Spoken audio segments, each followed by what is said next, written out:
Hello guys, welcome to my new blog. तपाईँलाई मेरो ब्लगमा स्वागत छ। म चाहिँ आज रुमबाट अब बिहान ड्युटी जाँदैछु। खै त केटा हो, म चाहिँ काममा पुगिसकेँ। अब ब्रेकफास्ट खाने अनि त्यसपछि काम सुरु गर्नुपर्छ केटा हो। कफी खाइसकेँ मैले, कफी चाहिँ देखाएँ तिमीहरूलाई। टक्क लाएर काम सुरु गर्नुपर्छ।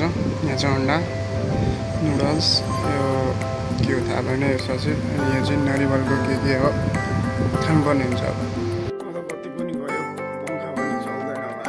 गर्मीले वाक्क भइसक्यो। मेरो ब्रेक टाइम भयो, रुममा जाने सुत्ने अनि फेरि आउनु देखाउँछु। काम त मैले भ्याइसकेँ।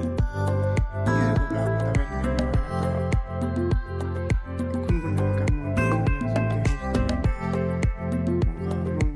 सुतेर एक निन्द्रा ल्याउँछु। फेरि आइसकेँ।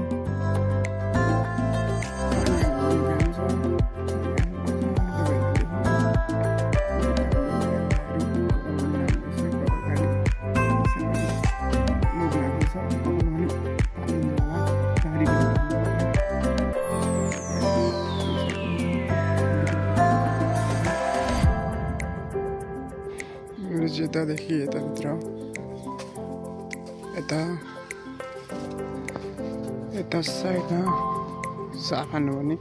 साफ हान्ने बेला चाहिँ मान्छेहरू थियो, गेस्टहरू, त्यही कारणले मैले साफ हान्न पाइने केटा हो।